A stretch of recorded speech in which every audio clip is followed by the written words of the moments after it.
Olá, sejam todos muito bem-vindos, muito bem-vindas ao podcast Aonde Vamos, um podcast novo que nasceu em 15 de abril e sempre busca trazer discussões e temas que nos mobilizam, nos instigam, preocupam, fascinam e iluminam. E hoje eu estou muito contente porque finalmente conseguimos ajeitar as agendas e está aqui conosco o Fred Lúcio. Obrigado por ter vindo, Fred. E eu que agradeço o convite, é uma honra para mim. Uma honra minha. Fred é professor, ele é graduado em filosofia, tem mestrado em antropologia e o doutorado em ciências sociais. Mas a abordagem que ele costuma sempre trazer é a abordagem antropológica, que vai às vezes nos tirar um pouco de uma zona de conforto, Exato. né, das análises que normalmente o caminho que a gente busca para tentar entender algum fenômeno, normalmente não é o da antropologia, né, Fred? Ele vai explicar isso um pouco melhor para nós. Hoje, na nossa conversa, separamos aqui alguns temas quentes, que estão deixando a nossa sociedade tumultuada, né? Um pouco desestabilizada. Um pouco, não muito. Bastante. Bastante. Antes de começar a nossa entrevista, curta o nosso vídeo. Se você gostar, tiver algum comentário, por favor, deixe a sua impressão. Se quiser fazer sugestões, nós vamos olhar todas. E não se esqueça, siga o nosso canal, aperte o sininho, é muito importante para a gente no YouTube, para que a gente possa continuar produzindo novos conteúdos para vocês. Fred, vivemos tempos complexos, né? Então, nada como trazer um antropólogo como você, mas filósofo também e cientista também, para nos ajudar, Combo, né? para nos ajudar a tentar entender um pouco alguns fatos. E eu puxei um pouco aqui um fio que, quando a gente olha os acontecimentos, eles realmente são estarrecedores, né? Uhum. No dia 24 de dezembro de 2022, às vésperas do Natal, 2 meses depois do presidente Lula ter sido eleito, houve uma tentativa de explosão de um caminhão-tanque de combustível nos arredores do aeroporto de Brasília. O que teria sido uma tragédia se a explosão tivesse sido bem sucedida. Ela só não aconteceu porque deu errado, mas o objetivo era que explodisse. Uhum. Jorge Washington de Oliveira, Alain Diego dos Santos Rodrigues e Wellington Macedo de Souza já estão presos com prisão preventiva desde junho agora. Esses fatos estão ligados aos atos golpistas de 8 de janeiro. E 2 anos depois, no dia 13 de novembro de 2024, também final de ano, também perto do Natal, outro atentado à bomba, mas infelizmente esse com a morte de Francisco Vanderlei Luiz, que explodiu um artefato que estava preso em seu corpo, ali na Praça dos Três Poderes. Antes ele tentou invadir o STF, mas não conseguiu. E 20 segundos de diferença de se explodir, o carro dele também explodiu no estacionamento ali ao lado, e no porta-mala tinha fogos de artifício e tijolos. Francisco Vanderlei Luiz era um trabalhador que mexia com chaves, era um chaveiro, tinha tido uma casa noturna numa cidade pequena de Santa Catarina, tentou se candidatar a vereador pelo PL em 2020, mas não conseguiu se eleger, não teve votos suficientes. E a gente tem uma série de outros acontecimentos, né, Fred? A gente teve fechamento de rodovia, uma sequência de discursos de ódio em diversos momentos diferentes, em ambientes distintos também. Mortes além do que uma pandemia causaria, em função também de uma distopia da realidade, né? Em 8 de janeiro, a invasão dos três poderes com depredação e tal. E na noite agora, de 6 de agosto, o sequestro da mesa diretora do Congresso. Uhum. Tudo isso em torno de um mito. O mito Jair Bolsonaro, que vai sempre deixando rastros de ódio, destruição, morte. Essa fuga da realidade, esse bolsonarismo, afinal, é uma viagem fantástica, irracional, ilógica. Aí vem a provocação do programa, né? Aonde vamos com essa mitomania bolsonarista? Pois é, eu acho que mas é uma pergunta que dá um curso, na minha opinião, porque tem vários elementos importantes aí. Eu não gosto muito de pensar em camadas, como a metáfora que as pessoas usam, tem várias camadas e tal, porque camadas, de uma certa maneira, você consegue separar e pensar uma por uma, quando na verdade as coisas estão muito integradas, né? Então, eu começaria com a questão do mito. O que que a gente está falando, o que que a gente está entendendo quando a gente fala mito? E é importante a gente lembrar que a gente usa a palavra mito em vários sentidos diferentes, né? Mito, inclusive, como mentira. Então, nesse sentido, a gente pode dizer que é uma ilusão, né? Mas também a gente usa a palavra mito para se referir a uma referência, né? O mito Ayrton Senna, o mito Pelé, o mito Gandhi, enfim, né? Como uma referência importante. Em ciências sociais, a gente usa a ideia de mito. Bom, voltando lá na etimologia correta da palavra, Hum. mito em grego significa narração, narrativa, uma história contada, né? Daí, por isso que a gente sempre associa as histórias das religiões e tal como mitos, né? A gente só não chama a nossa de mito, que é também, né? Abraão, Moisés, com o Mar Vermelho, as histórias de Cristo, etc., são também como são os mitos da religião grega, os mitos das religiões de matriz africana, os mitos da religião hindu e por aí vai, né? Mas o mito é uma narrativa, é uma construção que, entre outras coisas, busca dar sentido, busca mostrar, construir um sentido. Então, voltando à tua pergunta, eu não chamaria de uma fuga da realidade, mas pelo contrário, eu chamaria de uma construção de uma realidade que se quer afirmar como tal, né? Então você observa que tem um conjunto de narrativas, e narrativas não só verbais, mas narrativas que também são construídas por imagens, né? A gente vai tocar daqui a pouco no caso da deputada Zanata, que entrou como uma criança. Sim. Isso é uma narrativa, inclusive visual, gestual e É visual. aquela mesa que ele fez questão de mostrar, lembra? Acho que foi na campanha. Então era uma mesa, sem toalha, Isso. com um pão ali, sem prato, Exato. um leite condensado, A né? referência mais, eu diria, com perdão da palavra, mais porca e explícita, né? Tentando trazer aí uma referência que a gente conhece muito bem, sabe muito bem qual é, né? Então, assim, essa ideia de mito está longe de ser uma fuga da realidade, muito pelo contrário. Até porque ela tem construído muito a realidade nossa que a gente vive hoje, né? Vejam o que tem de articulação, inclusive política, econômica, até internacional, com relação a isso. E não dá para a gente também negligenciar que estas construções, sobretudo nesse campo de multiarticulação da mídia num cenário mundial, num cenário global, né, elas não estão sendo feitas só aqui no Brasil. Elas também estão articuladas com outras construções que são feitas fora e que tem como alvo, tem como objetivo, esses lugares onde esse projeto, que é arquitetado, que é construído, dá certo, né? Aqui no Brasil deu certo durante um tempo, está sendo ameaçado aqui e acolá, e essa luta hoje ela continua, né?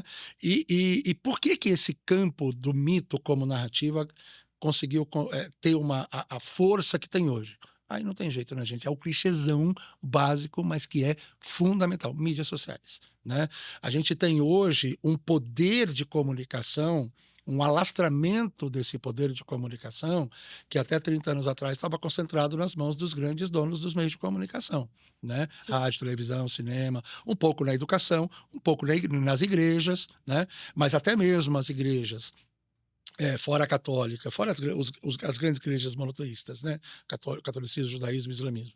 Mas fora essas grandes igrejas, a gente tinha pequenos centros, né? De novas reações. É o que a gente chama de neopentecostalismo, o novo protestantismo, né? Para se opor àquele protestantismo histórico lá da Reforma, né? Do século XVI. De Calvino e De Calvino, Lutero. Lutero e tal.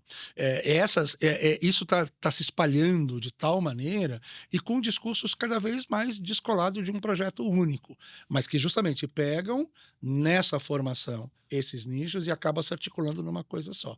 Então, quando você pergunta sobre o mito, né, e a figura do Jair Bolsonaro como sendo associada a um mito, a gente não pode esquecer, inclusive eu estava mencionando com você em off agora há pouco, né, um um dos maiores autores, na minha opinião, contemporâneos que trabalham isso, que é o Roland Barthes, que é um grande filósofo da comunicação, que tem um livro do final dos anos 60 em que ele já analisa a mídia.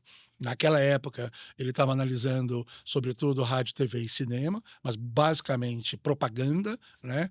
As grandes construções míticas que a gente faz no mundo da propaganda. E quando eu estou na sala de aula, sobretudo falando para o estudante de publicidade, eu trago essa questão, porque vejam como as propagandas, elas, por mais que elas tentem simular uma realidade, mas você vê claramente, né? Eu brinco fazendo uma analogia, fazendo uma comparação aí, é como uma imagem de IA, você vê claramente que a imagem foi gerada por IA. E cada vez está mais difícil de você Então, diagnosticar isso. será que todo mundo consegue Então, não, mas difer é aí que eu quero chegar. Mas nem na propaganda. Nem na propaganda. E é por isso que a propaganda convence, com a estrutura que ela tem, Sim. né, porque ela se aproxima das pessoas. Ela se aproxima das pessoas usando exatamente essa estratégia e essa, digamos, estratégia mesmo de construção mítica, de uma narrativa que, evidentemente, que não pode estar descolada da vida das pessoas, senão não colava, não emplacava e não teria repercussão, né. E você pode verificar quais são os elementos. Eu vou falar aqui em ordem genérica, não vou Tá. pontuar, porque senão a coisa fica muito. Mas em ordem genérica, são elementos do campo da moral. Então você vê a coisa da família, a coisa, né, do sagrado, os valores religiosos, né, os valores econômicos, inclusive, e que até reiteram algo que as pessoas não percebem. Reiteram uma ordem social que é uma ordem hierárquica, excludente, né, mas que mesmo aqueles que estão na base da pirâmide reproduzem isso. Porque historicamente também a gente tem que lembrar que a gente teve essa construção muito forte aqui no Brasil. Na Europa isso também aconteceu, se a gente for comparar a história brasileira com a história europeia, por exemplo. Só que na Europa isso implodiu no século XIX, né? Com aquilo que se tornou hoje um outro mito importante nesse campo da narrativa de quem está construindo esse mito, que é o mito do comunismo, que é o mito do socialismo. Se você perguntar para as pessoas que ficam repetindo essa baboseira o tempo inteiro, elas não têm a menor ideia do que seja uma coisa ou outra, Sim. né? Não tem a menor ideia do que seja uma coisa ou outra, mas elas ficam repetindo isso o tempo inteiro, né? Então, Tem até outros conceitos que estão propositadamente sendo confundidos, né, que é a questão a diferença entre crime e liberdade de expressão, sim, sim, né, que está sendo inclusive o Jones Manuel teve sua conta no Instagram suspensa, né, e o Glenn Greenwald, hoje mesmo ele fala: "Poxa, a esquerda critica quer que, se coloque, regras para as grandes empresas, as big techs, né, quer que suspenda determinadas contas. Mas aí quando acontece isso com a conta do Jones Manuel, vocês acham ruim. Mas espera um pouquinho, nós estamos falando de uma coisa é quem foi julgado, condenado, e aí tem que, de fato, exato, tirar do ar um exato, conteúdo criminoso, exato, ou que infringiu qualquer tipo de lei, né, exato, no país. exato. Outra coisa é simplesmente você suspende uma conta com milhões de seguidores sem uma razão, Então, aí eu sem acho ter passado pela justiça. perfeito. Exatamente. E aí eu acho que tem esse ponto que eu estava colocando para você, que é o ponto dessas construções narrativas que acabam emplacando independentemente dos fatos reais, dos fatos concretos, que estão ali alicerçando, né? Então, quando você fala de liberdade de expressão e crime, por exemplo, o mito, a liberdade de expressão é outra construção mítica também bastante interessante, Tá, né? Até porque ela está embasada no conceito de liberdade, que as pessoas não têm ideia também do que seja, sim. né? Acho que liberdade não é você fazer o que quer do jeito que quer. Nós não podemos viver eternamente, nós não podemos voar por conta própria sem usar tecnologia. E isso significa que eu estou sendo cerceado, a natureza cerceou a minha liberdade de locomoção? Não, são condições que são colocadas para a sua existência, né, e um princípio básico sobre o qual você pode concordar ou não, mas é um princípio básico sobre o qual a nossa sociedade está alicerçada, e quando eu falo de sociedade, é essa construção organizada de grupos de pessoas, não é só um amontoado de pessoas, mas é um grupo de pessoas que está organizado segundo regras, segundo códigos, segundo leis, né, que no nosso caso nós denominamos democracia. Democracia significa a ideia, entre outras coisas, de você ter a responsabilidade das suas ações, entender que as suas ações têm consequências. E que se essas consequências forem danosas para alguém, você vai ser punido, você vai ser penalizado com relação a isso. Então, quando se discute liberdade de expressão nos termos da lei brasileira, é o que não existe nos Estados Unidos, por exemplo, que não é esse modelo de democracia que a gente acha que é. Uhum. Isso é muito idealizado também, é outro mito que a gente constrói como referência, porque se eu for comparar a democracia americana com a democracia inglesa, com a democracia francesa, com a democracia, eu não vou nem falar da italiana, Dinamarquesa. mas a dinamarquesa, ou mesmo, se quiser, a japonesa, etc., né, que é a democracia mais regrada que a democracia japonesa, né, e vai chamar e vai dizer que não é uma democracia, né. Então, é isso que falta, eu acho, para as pessoas enxergarem a realidade com mais complexidade. É muito simples, é muito simplificador.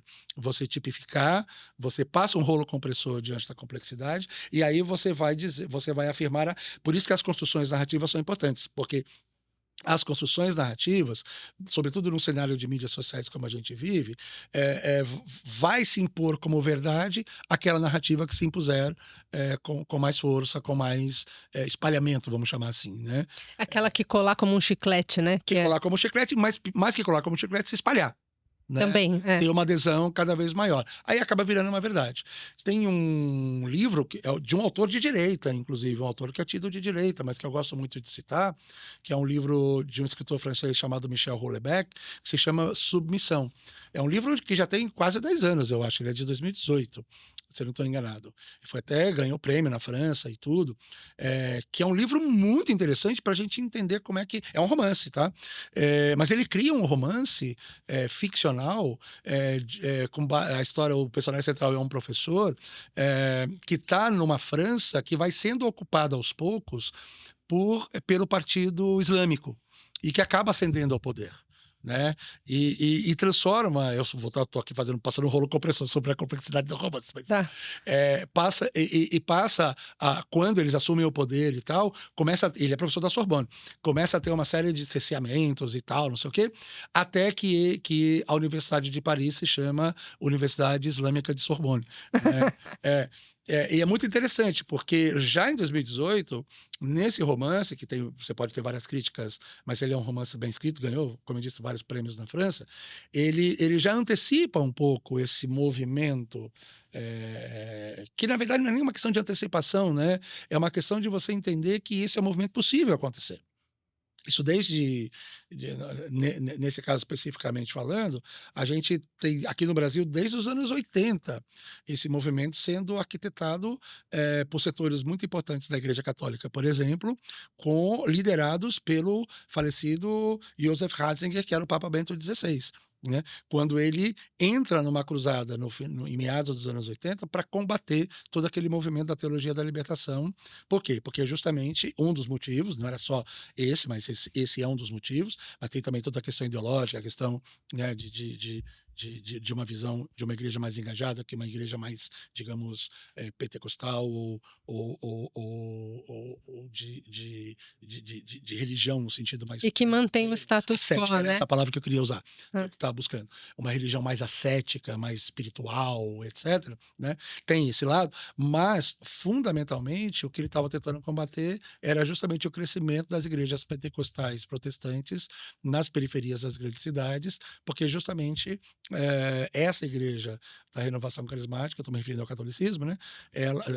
Essa igreja da teologia da libertação, ela estava, segundo essa leitura, muito engajada politicamente e deixando a espiritualidade de lado. E essa espiritualidade estava sendo ocupada pelas igrejas pentecostais que estavam surgindo. E aí surge a renovação carismática nos anos 80. Até tem uma questão, que é um fato mesmo.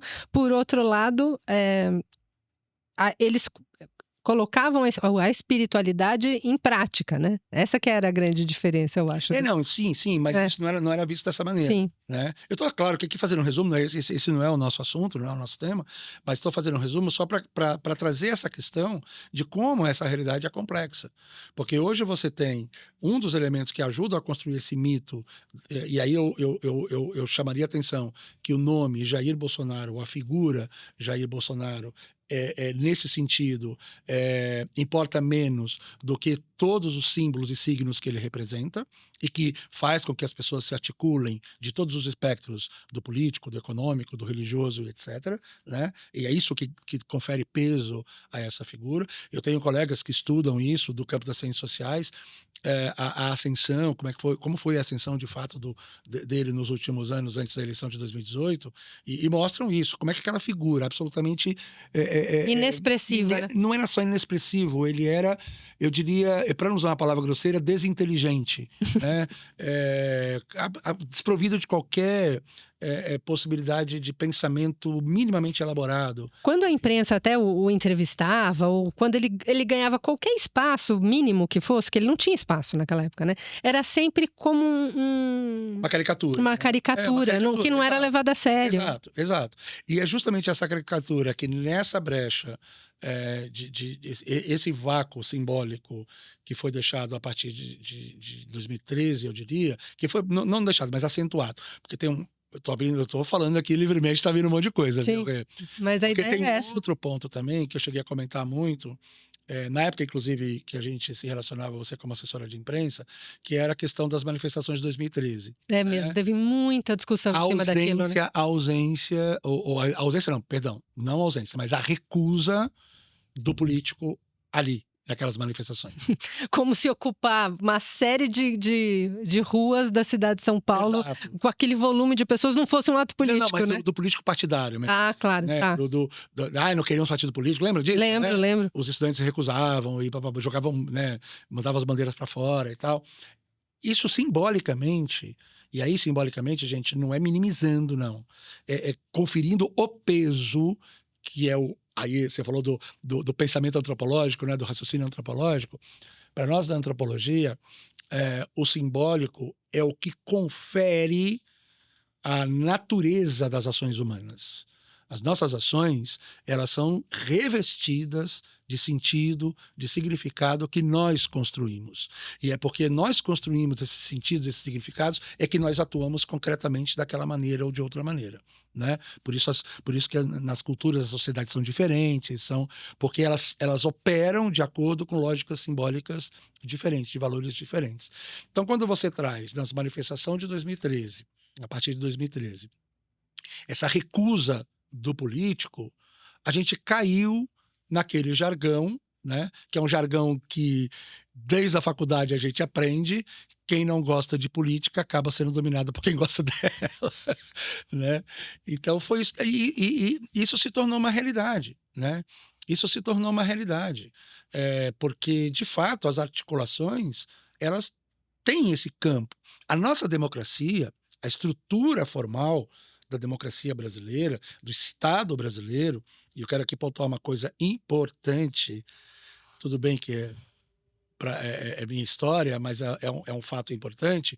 Eu estava nos jardins do Congresso Nacional, naquele 1º de fevereiro de 1987, na abertura do Congresso Nacional Constituinte. Você sabe que eu fico até arrepiada? Eu era um porque... jovem militante do movimento indigenista, eu era um apoiador da causa indígena, já trabalhava com isso naquela época.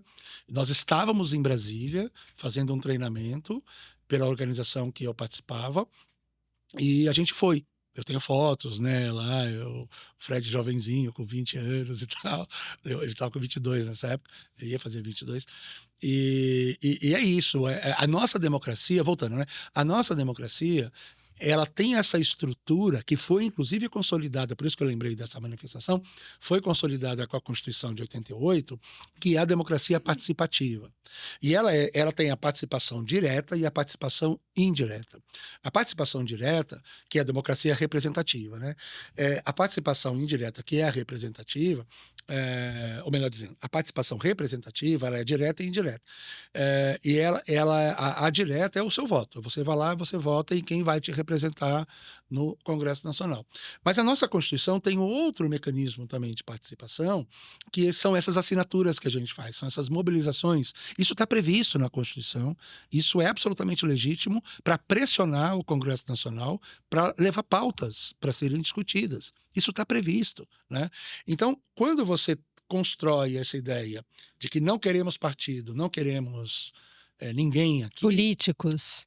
você cai nessa questão que você trouxe de entender que político é apenas político partidário, né? E que o político partidário precisa ser recusado. Não, ele precisa ser criticado, ele precisa ser cobrado, fiscalizado, mas é a estrutura que nós temos, porque se não houver esses, haverá outros que é o que está ocupando.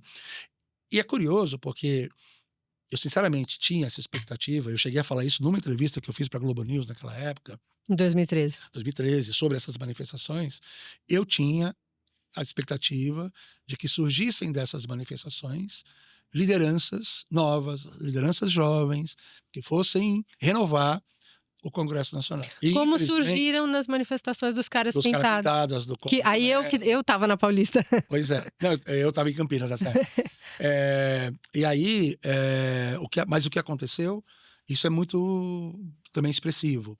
De 2014 para frente, cada vez mais a gente tem eleito congressos ultraconservadores.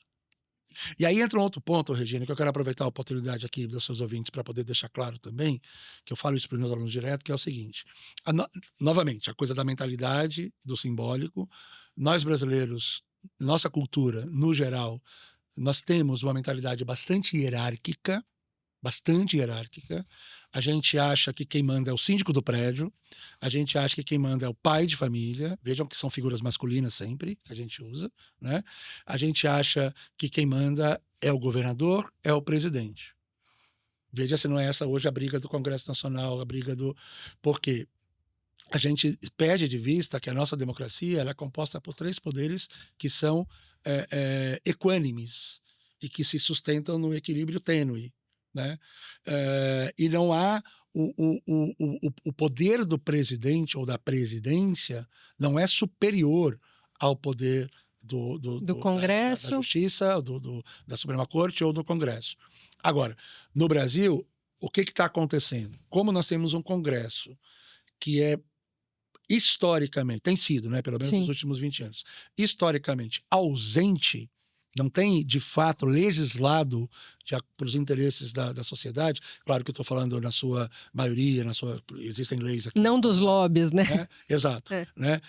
E aí, então, a Suprema Corte tem que atuar quando vai julgar casos cuja legislação não existe, a Suprema Corte tem que tomar decisão, porque ela foi provocada para isso. Não é porque... e aí tem outro ponto também que eu acho importante, que eu discuti isso muito semana passada com um colega meu que é jornalista. E aí, me perdoem todos os jornalistas, todas as jornalistas, mas a imprensa tem uma responsabilidade muito grande numa coisa fundamental, na personificação da comunicação da decisão. Cara, não é o Alexandre de Moraes que decide, é o STF que decide na figura do Alexandre de Moraes. Mas todas as manchetes, né? É a pessoa. Alexandre de Moraes manda prender, Alexandre de Moraes manda soltar. Perfeito. E no meu entendimento, isso só acirra a animosidade contra ele, contra a figura dele. Né? Porque se você, na hora de transmitir a notícia, é claro que é óbvio que alguém dentro do STF toma decisão, as pessoas estão ali. Está na mão de um dos juízes do STF. Eu ouvi esses dias um advogado, professor da Federal Fluminense, que eu adoro, toda vez que eu ligo a televisão que ele está falando, eu paro para ouvir, esqueci o nome dele, mas é um cara fantástico. Ele falando exatamente isso, até porque ele foi provocado por uma jornalista da Globo News, e ele deu uma resposta muito parecida com isso que eu estou dizendo, mas ele disse, de forma muito mais elaborada, né, o seguinte, que até o protocolo do STF prevê que uma decisão monocrática, mas ela não é uma decisão que fica monocrática, ela tem que ser referendada obrigatoriamente pelas Pelo turmas, menos uma por das um turmas. colegiado, por É. um colegiado ou pelo próprio colegiado total, que é o plenário, né. Então só estou fazendo esse parênteses para voltar à questão que eu estava colocando dos poderes, né, que são estabelecidos pela Constituição, para a gente entender que esse cenário que a gente vê hoje, voltando ao mito do Bolsonaro e etc., é um cenário que se construiu nos últimos 10 anos, eu diria até nos últimos 12, né, porque está falando de 2013, a partir dessa recusa, além dessa ausência, tá? Porque presentes estavam ali, estavam sendo recusados, estavam sendo rechaçados, né? Num entendimento de que os políticos partidários são nossos inimigos, né? Na verdade, historicamente, até a gente pode identificar como sendo assim, né, uma classe, uma categoria. Esses dias têm saído Elitista. dados interessantíssimos, porque mais de 70% do Congresso é empresário, né, É. ou rico e tal. Enfim, porque nós colocamos lá, porque nós recusamos quando uma pessoa mais simples é candidata, quando, né, um líder de um movimento social e etc., né, também tem esse ponto importante dessa nossa visão hierárquica também. Não sei se eu viajei muito, Rê. Não, e até interessante porque essas figuras que representam movimentos sociais, por outro lado, também é criado um mito negativo em torno delas, Exato, né? Ó, eu gosto muito de citar referências também de cinema e curtas-metragens e tal. Tem um cara que eu gosto muito, muito pouco conhecido, ele só fez, que eu saiba, ele só conheço 2 curtas-metragens dele, não sou do campo do cinema, gente, então me perdoem a ignorância, mas é um cara chamado Fernando Moza. Ele tem um curta-metragem que foi feito em 99, mas que até hoje eu uso às vezes em sala de aula, que se chama Os Outros, né. É muito interessante, é um super bem-humorado, é muito bem feito, muito bem construído. Ele faz uma leitura muito inspirada também no Roberto da Mata, que é um dos nossos grandes antropólogos, mas a conclusão que ele chega é que no Brasil, brasileiros são os outros, né. E esse é um discurso que eu sempre fiz, né, que as pessoas falam, a gente sempre fala do brasileiro na terceira pessoa, nós nunca nos incluímos. E geralmente naquela perspectiva do Nelson Rodrigues de Complexo de Vira-Latas, né. "Ah, isso é essa coisa de brasileiro, O brasileiro é corrupto. essa coisa de brasileiro, É. o brasileiro é corrupto, aí só pode ser brasileiro para fazer isso", ou seja, eu não sou brasileiro.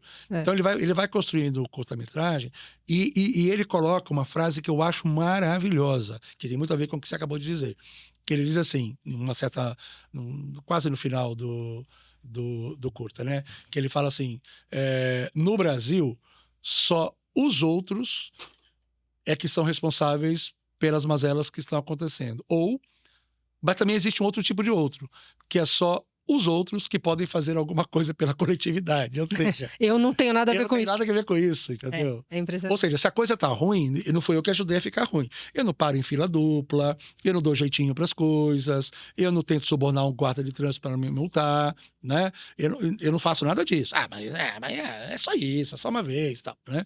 Ou se tem alguém se organizando dentro de um condomínio, ou Ou a de uma sociedade sociedade civil. de bairro, etc. "Ah, eu não tenho tempo. Ai, não vou. Ai, não sei o quê", né. Então, essa ideia do outro também é muito interessante, né. Nós não nos consideramos parte integrante de todo esse movimento social e político. É.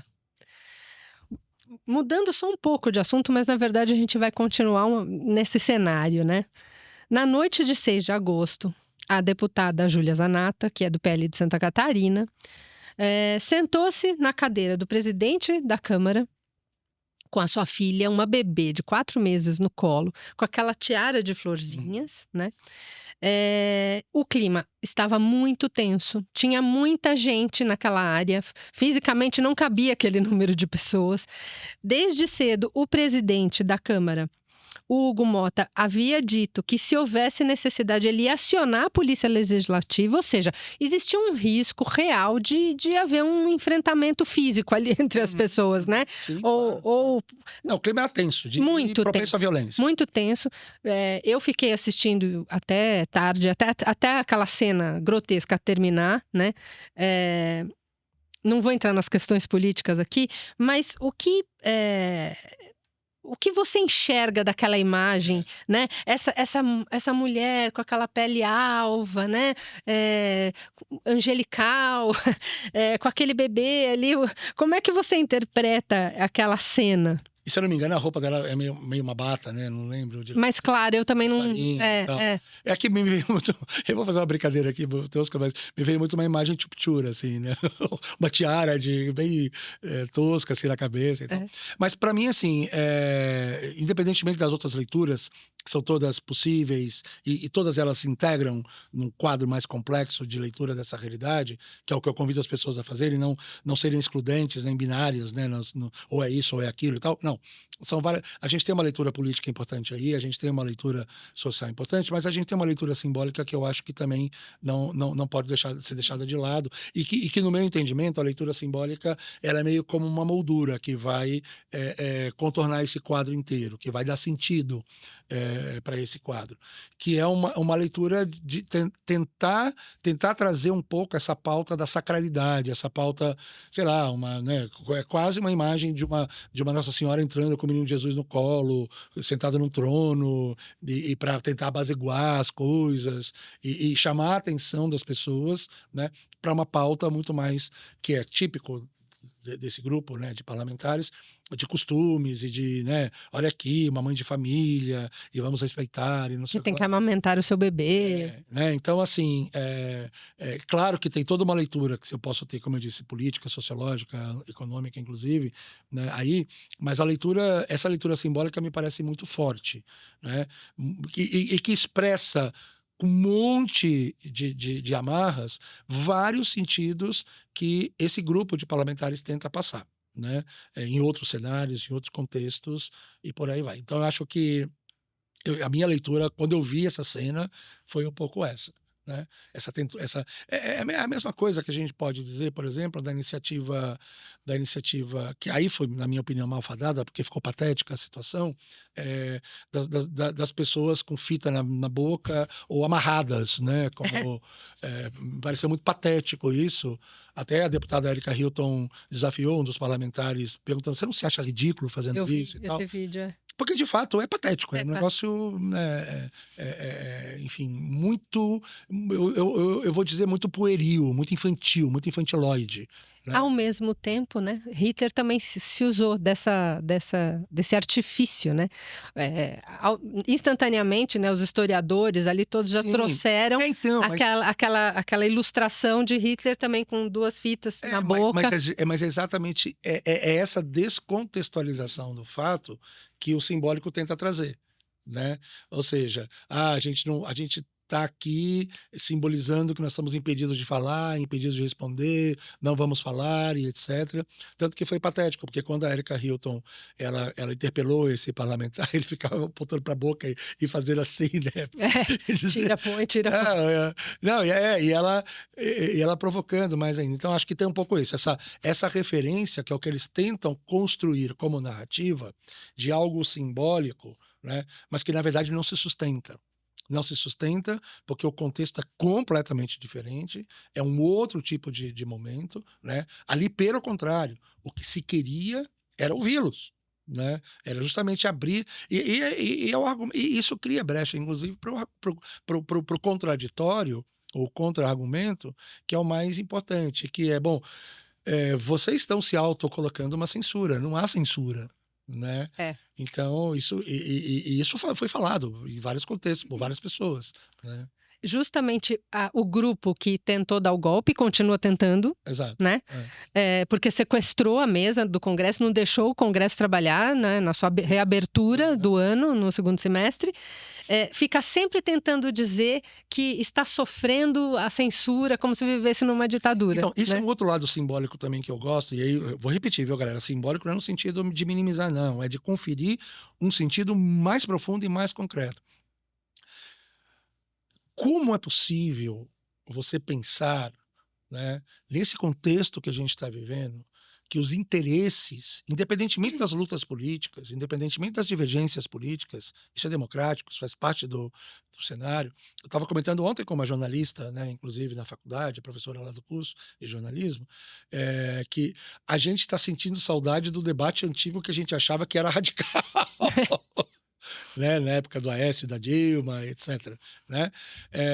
Então, como é possível que essas pessoas estejam trabalhando, porque não é só prejudicando, elas estão trabalhando contra os interesses de um país inteiro, em nome de uma família, em nome de um grupo hiper restrito de pessoas. E sendo usados pelo presidente dos Isso é Estados algo Unidos, que quer que interferir. foge a qualquer É. compreensão, inclusive de natureza simbólica, É. porque está se falando da própria sobrevivência de muitos daqueles, inclusive, que os apoiaram. Né? Porque setores do agronegócio, setores da indústria estão sendo bastante prejudicados por isso. Com a supertaxa de E se eu não estou 50%. enganado, eu posso estar errado aqui na minha fala, porque eu li isso muito rapidamente, mas se eu não estou enganado, o próprio deputado que está lá fora articulando tudo isso teria dito que enquanto o Brasil não se tornar uma terra arrasada, ele não vai se sentir realizado. Se ele falou ou não falou, mas é pelo que ele está trabalhando. Pelo menos tudo indica isso, né? Todos os dados mostram isso, e as falas dele, inclusive, nas postagens que ele faz. Então, o ponto que me intriga nesse cenário, e aí é um desafio à compreensão de qualquer racionalidade, escapa a qualquer racionalidade, independentemente das divergências políticas, e eu repito, elas acontecem, elas vão continuar acontecendo, divergências de posições, isso, o cenário liberal em que foi construída a nossa democracia, pelas ideologias ou pelas filosofias políticas, do século XVI, XVII, XVIII, sobretudo XVII e XVIII, sobretudo no iluminismo, ele prevê isso, né? Grupos de interesses que se articulam para lutar pelos seus interesses. Por isso que o lugar se chama parlamento, lugar de falar, lugar de debater, lugar de discutir, né? E quando um grupo de pessoas vai para o parlamento com a boca vedada, com a boca fechada, até poderia ter o seu sentido simbólico, mas num contexto em que elas estariam impedidas de falar. Não é o caso, né? Ou seja, fizeram isso por quê? Para chamar atenção para quê? Né? Se são elas que, inclusive, estão tendo nesse momento, dentro do Congresso pelo menos, um poder forte da caneta, né? Para poder tomar as decisões e encaminhamentos. E também para tumultuar até a prisão do mito. Pois é, aí vem esses interesses menores, É. né? Esses interesses. E uma coisa que eu queria chamar a atenção também, como simbólico, novamente, eu tenho sempre mencionado isso, é que nós não vimos nem a sombra dessa confusão toda quando o Lula foi preso. Pois é. Não rolou isso. Quer Eu dizer, e são essas pessoas que acusam os partidários do Lula, né, os apoiadores dele, etc., de ditadores, de defesas da ditadura. ele ficou preso mais de 500 dias, né. Não, E uma das coisas que eu sempre chamo a atenção é a postura absolutamente altiva dele no momento da prisão. de cumprir E de as cumprir, ficou regras. lá, aí ficou a É. galera acampada, papapá, né, enfim, beleza, né, mas sempre altivo, né. Foi impedido de ver o neto que morreu, sabe. Isso para mim é inesquecível. Então, são coisas que não dá para passar o apagador, a borracha, né. Não. Então, é isso que as pessoas precisam pensar, né. Há uma diferença aí de natureza, não é só diferença de intensidade ou de dimensão. Há uma diferença de natureza muito clara, que as pessoas precisavam enxergar. Repito, eu tenho a minha posição, mas aqui não é o lugar de eu defender a minha posição, se é essa ou se é aquela, mas as pessoas precisavam ter uma postura um pouco menos, digamos, simplória ao debater, ao conversar sobre esses fatos e ao enxergar esses fatos. Eu queria trazer também uma outra questão, que eu sei que é cara para vocês na antropologia, que é esse queria misturar um pouco aqui. A gente falou, né, de como se fez uso do corpo de um bebê de 4 meses como um escudo, né. E a gente vê essa questão de como se diz o que se deve ou não fazer, ou como se ignoram os outros corpos, Uhum, né. uhum, E aí eu queria entrar um pouquinho numa outra seara, que é essa questão da colonização e da decolonização, né. uhum. Que também é um jogo que é o que a gente está vendo hoje, né, são tensões muito fortes, e tanto é que com a tragédia na faixa de Gaza, é como se aqueles corpos não tivessem significado, né. Uhum, uhum. Eles não valem, eles valem a mesma coisa do que os escombros ali, enfim. E a gente viu isso também acontecendo com os corpos dos Yanomamis no meio da pandemia, que valiam menos, assim como dos amazonenses, Os corpos nas nossas ruas, né, as pessoas dos que moram nas moradores de rua. ruas, né, que morrem nas ruas, né. Os ataques que o Júlio Lancelotti tem recebido, né, por ele abraçar essa causa já, a vida dele é isso. E por ajudar, né, as pessoas. Mais do que ajudar, ele vive essa realidade, É, né, ele faz parte da vida dele, né. sim. Numa perspectiva desse cristianismo engajado, né, de enxergar Jesus ali, que é o discurso que ele faz, que é a crença dele, é a fé que ele tem, que move a prática que A ele tem, É né. a prática do evangelho mesmo, né. Então É. eu vejo isso, vi muito isso, quando eu era um jovem estudante em Belo Horizonte, me envolvi com a questão indígena, trabalhava com a questão indígena em BH, assassinatos nas terras indígenas mineiras, depois fui morar no Tocantins, a mesma coisa, né. Eh Agora, eu acabei de chegar do Acre, eu fiquei 15 dias lá no Acre, e Marina Silva e o irmão do Chico Mendes sendo ameaçados de morte, né. Enfim, essa banalização, desses corpos, né. Enfim, mas Não, até tem outro dia fizeram um comentário aqui numa das entrevistas que se fala muito em desumanização, né. E aí teve um comentário: "Olha, mas a gente não pode chamar de desumanização, porque se eles não são nem considerados humanos, então não passam por um processo de desumanização". em que sentido? Eu não entendi muito essa frase não. Quando a gente diz que, por exemplo, os palestinos em Gaza estão sendo desumanizados, enfim, Uhum. né. Então que eles não estão nem sendo considerados humanos, Ah então. não, sim, porque desumanizado nesse sentido, É, sendo desprovido da condição humana, exato. É, né, é, mas faz sentido, né, desumanizado nesse sentido. é. É retirado deles essa condição humana, né. Então eu acho que aí nesse sentido faz, ter uma coerência, assim, nessa afirmação, né. E o A gente, outra questão também que a gente percebe, nesse momento que nós estamos vivendo de declínio do império, dos Estados Unidos, que está vivendo uma crise, né, e enfim, e aí a gente tem um presidente lá, eh, tumultuando o cenário do mundo todo, né, porque no fim ele está tirando com tarifas para União Europeia, com ameaças, né, próprio Japão, Uhum, né, uhum, e uma série de outros países, não só o Brasil. Eh A gente vê hoje uma grande disputa justamente entre o norte com o sul global, né, que é um tema também que está uhum, sendo muito discutido. E aí se usa, de um preconceito muito grande com o Oriente, né, os asiáticos, os uhum, orientais, e a gente já tem, aí os economistas trazem vários números, né, que a China realmente hoje é maior do que os Estados Unidos, não em todos os aspectos econômicos, mas em alguns muito uhum. importantes.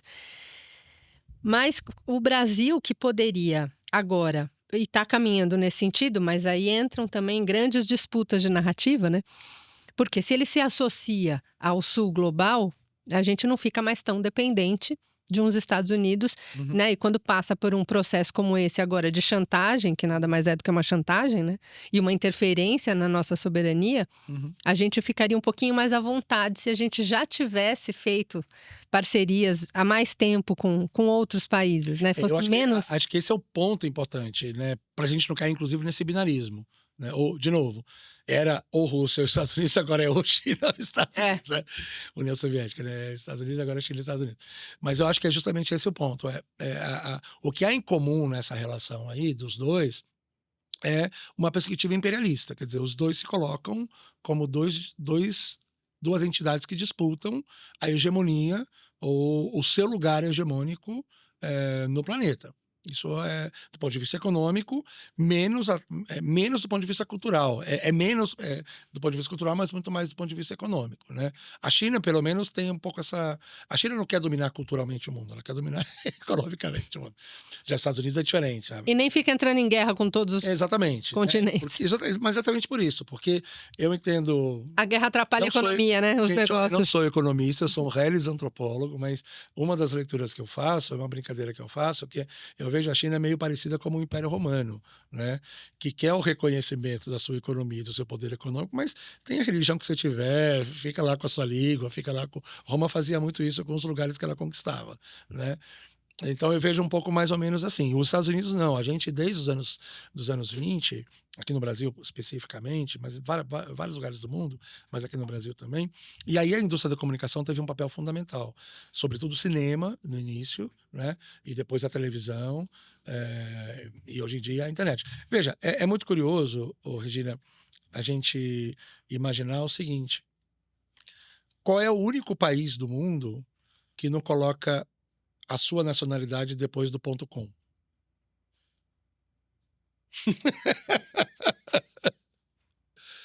né. Pois é. Todos têm.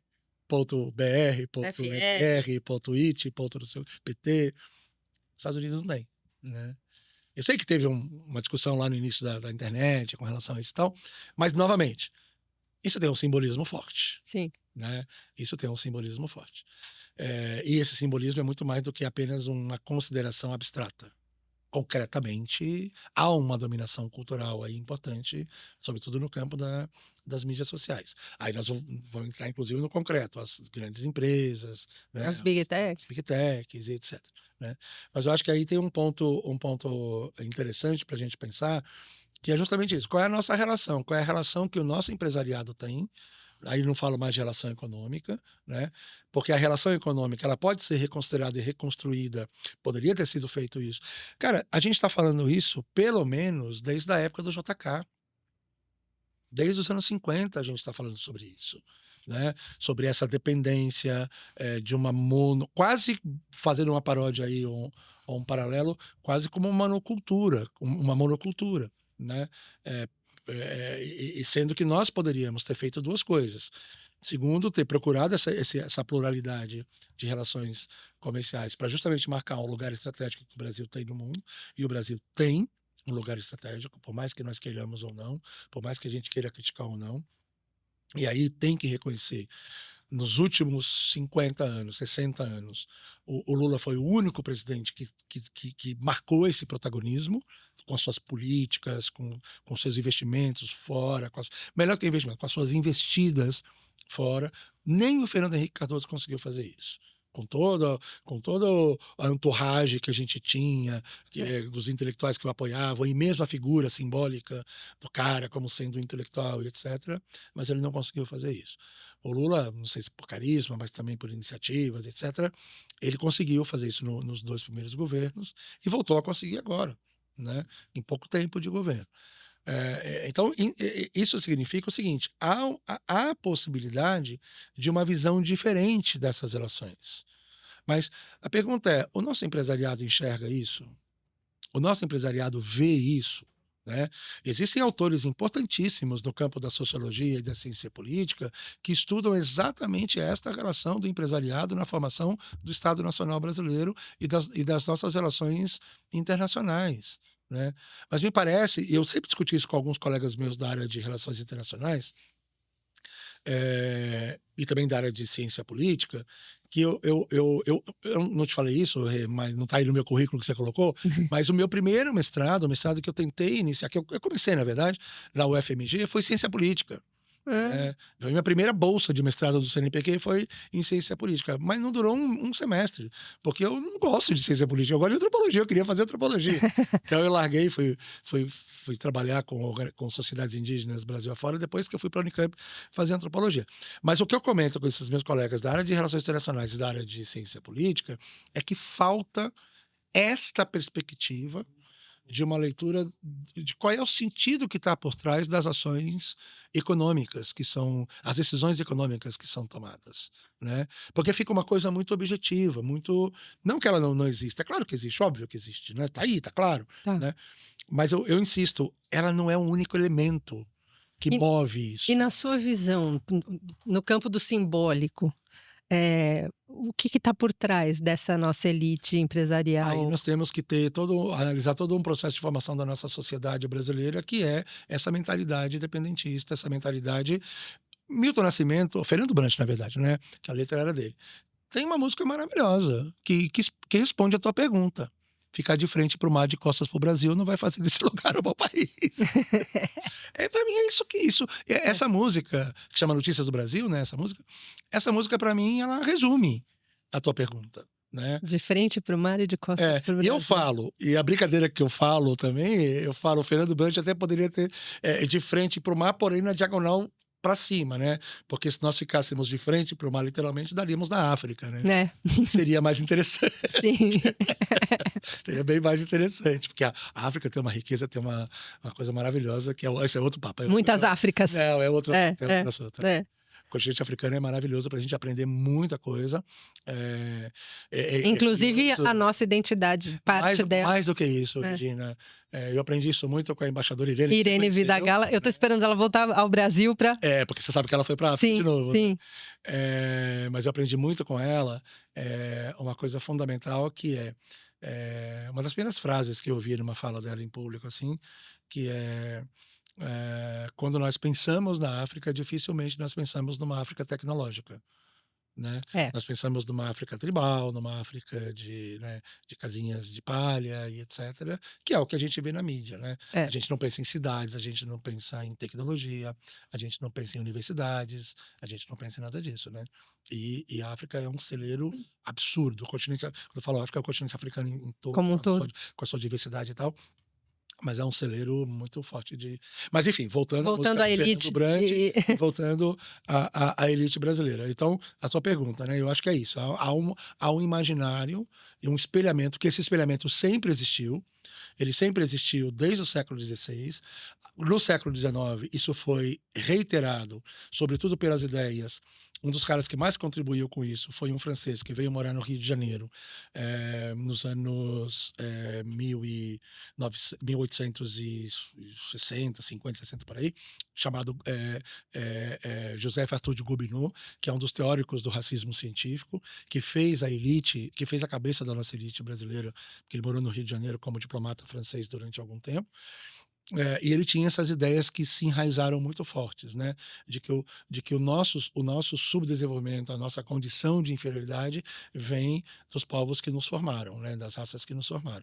Essas teorias do racismo científico, elas podem ter sido abolidas formalmente no século XIX, mas elas estão muito presentes, né? tinha até o Raimundo Nina Rodrigues, né, que era um médico baiano. O Nina Rodrigues, ele era digamos, tributário das ideias do Gobineau, mas ele era muito mais tributário das ideias de um cara que foi um dos ideólogos da medicina que mais moldaram o pensamento dos médicos nazistas, que era um cara chamado Cesare Lombroso, né? Um médico italiano também do século XIX, e que tem uma rua em São Paulo que homenageia esse cara, né? E um dos alunos mais brilhantes do Nina Rodrigues. No Bom Retiro, né, César do Bom Lombroso? Retiro. E tem um aluno super brilhante do Nina Rodrigues que também seguia mais ou menos, não com tanta força, mas tinha ali um pezinho nas teorias dele, que era ninguém menos do que um camarada chamado Oscar Freire, né? Simbólico também, né? Opa! Eu sei um pouco isso, porque o meu avô era médico, baiano, E ele falava dos livros de medicina, do Nina Rodrigues, acho que foi professor dele na Faculdade de Medicina da Bahia, que é a primeira faculdade de medicina do Brasil, né? Sim. E ele mencionava os critérios usados para raça, Sim. né? Então, cabelo liso, nariz aquilino, lábios finos. Mas não só isso, viu? O Nina Rodrigues ele tem uma importância grande no desenvolvimento da medicina criminal, né? Daquela chamada antropometria criminal. Porque, assim como o Lombroso fez isso, e por isso que os nazistas também utilizaram muito os princípios do Lombroso para suas teorias, para suas práticas, melhor que teoria, o Nina Rodrigues tentou. A Lilian Schwartz faz essa análise, né? Ela tem um livro que ela faz essa análise. Ele tentou trazer para o código criminal brasileiro essa tipificação racial do criminoso, né? Então bastava você fazer uma análise antropométrica do indivíduo para saber se ele tem ou não propensão ao crime. Medir o crânio, Exato. ver as características físicas. Mas isso é um outro assunto. É, isso é um outro papo. Mas voltando à mas elite. que tem a ver com essa questão da elite, entende? Sim. Quando você pergunta, por isso que eu comentei com você em off, antes da gente começar, que quando a gente fala de decolonialidade, a gente não pode deixar dois temas que são super importantes de fora, que é a questão racial, porque falar de colonialidade é falar, sim, de dominação de corpos, né? De dominação e de corpos negros, de corpos indígenas, feitas por brancos europeus. Isso não tem como negar, isso é histórico, isso é fundamental, né? Mas também dominação de gênero, né? A gente tem uma dominação totalmente androcêntrica, né? Do homem branco. As pessoas falam de falocêntrica, eu prefiro o termo androcêntrica, que define, na minha opinião, um pouco mais genericamente, mas falocêntrica também é um termo correto, né? E que deixa de fora as mulheres enfim, outras categorias de gênero também que não se enquadram nesse binarismo masculino e feminino no sentido mais convencional do termo, né? O que ajuda a explicar esses índices de feminicídio absurdos do Brasil, né? Total. A violência para começar, a violência doméstica sendo associada apenas à violência do homem contra a mulher já é um dado. Quando a gente fala de violência doméstica, você nem pensa, né? Você já vai automaticamente a mulher que está sendo vítima da violência, do assassinato, etc, né? Então, isso é um fator recorrente, é um fator que a gente não entra anos. Só para você ter uma ideia, para o meu podcast, eu fiz uma entrevista com a Ilô Buarque de Almeida, que é professora da FEFELESH USP, minha amiga. Aliás, já vamos falar do Antropocast. Então, a minha amiga super queridíssima e tal. Eu fiz uma entrevista com ela em 2018, já faz 7 anos, né? Em janeiro de 2018, porque saiu mais uma daquelas pesquisas que mostram que parece que é recorrente. Cresceu o número de feminicídio no Brasil, em São Paulo, e os dados eram assustadores, né? Aí eu chamei ela para um bate-papo sobre isso, tá lá no podcast, você pode ouvir. Isso em 2018, né? Não, perdão, gente. Que com a pandemia 2020, pior. 2020, foi em janeiro de 2020. Então nem tinha tido a pandemia ainda. Não tinha tido a pandemia ainda. Janeiro de 2020. Perdão, eu errei por 2 anos. Janeiro de 2020. E os dados desse ano não são muito diferentes. É sempre um dos destaques é a violência contra a mulher, né? Exato. O Fred tem aí podcast mesmo, né? O nosso aqui é videocast, né? O dele chama Antropocast e é um sucesso absoluto, né, Fred? Não, também não é assim. É uma iniciativa que eu fiz como complemento de material de aula, é totalmente tímida, modesta e doméstica, é feita no escritório da minha casa. Eu comprei um microfone bacaninha e tal, e faço ali. Mas são esses fenômenos da mídia social, né? Você joga na internet, joga nos distribuidores de streaming, né? Nos streamings que distribuem podcast, e ele hoje está, ele durante boa parte do ano, ele está entre os 50 mais escutados em ciência, né? Na categoria ciência, no Spotify. Essa semana passada, ele estava... Não, aliás, ontem ele estava em 22º lugar na Apple, né? E já chegou ele já chegou ao 2º lugar na Apple de Ciências Sociais. E tem uma empresa norte-americana, estadunidense, que monitora o desempenho de podcasts no mundo todo, uma empresa chamada Listen Notes, que ela vende, inclusive, dados para empresas de comunicação e tal. Eles monitoram aproximadamente 3,5 milhões de podcasts no mundo. Nossa, E 3 milhões e meio. e eles têm dados, né, desses podcasts. E o Antropocast está entre os 5% mais acessados no planeta. A gente é ouvido em 90 países, né? Curioso, né? Porque provavelmente também muitos de língua portuguesa, brasileiros fora, mas também hoje a inteligência artificial Eu acho que ajuda a exatamente, a traduzir traduzir, também, né? isso é uma coisa bacana, né? E é um podcast, ele é super careta nesse sentido. São aulas de antropologia, né? Mas eu fiz um esquema muito bacana, que chama Antropocast Navegando pela Antropologia. Então eu convido o ouvinte a navegar pelo oceano da antropologia. Eu criei um pouco essa metáfora. Inclusive com a sonoplastia Isso, dos tem uma mares. simpatia dos mares, de uma navegação e tal. E cada episódio é uma parada numa ilha de conhecimento que a gente vai explorar. Então a gente entra numa trilha, tem cachoeiras, tem barulho de mato e tal. É legal. Então, pessoal, se vocês se interessarem por esses temas do simbólico, do mito, Quiser conhecer antropologia um pouquinho, Sim. tá ali. A proposta do podcast é essa. É muito gostoso de ouvir. E são podcasts mais curtos, né? De meia hora, 40 meia hora, minutos. 40 minutos, mas ultimamente eu tenho feito de 50. É difícil, Só que né? as pessoas podem ouvir picado. Eu faço muito isso também. A gente aqui já teve live de 3 horas. Ah, pois é. E tem gente que assiste numa tacada só. Ah, sério? Nossa. Ou tem pessoas que fazem isso que você comentou, né? Eu gosto de ouvir Por aí etapas, né? eu gosto de ouvir fazendo coisas que me permitam concentrar, não gosto de ouvir fazendo tudo. Então, no metrô, por exemplo, no ônibus ou caminhando, adoro ouvir podcast caminhando, né? Então, isso me permite ter mais concentração naquilo que eu tô ouvindo, né? Eu escuto muito quando eu tô pendurando roupa. Ah, olha aí, ó. Porque é isso também. São atividades mecânicas que aí você pode se concentrar ali. Exato, Fred, eu acho que, claro, a gente, nesse universo dos mares da antropologia, a gente podia ir embora aqui por vários oceanos, mas eu acho que vamos deixar alguns temas para sua próxima vinda aqui, já vamos deixar combinado que você volta uma honra. Antes da COP, né? A gente falar um pouquinho sobre as questões da COP também. Legal. Queria te agradecer muito. Falar para todo mundo, sigam o Antropocast, escutem as aulas do Fred, que são sempre muito interessantes. E queria agradecer a sua audiência, você que ficou aqui com a gente até agora. Não se esqueça de curtir esse vídeo se você gostou, seguir o nosso canal, deixa seu comentário.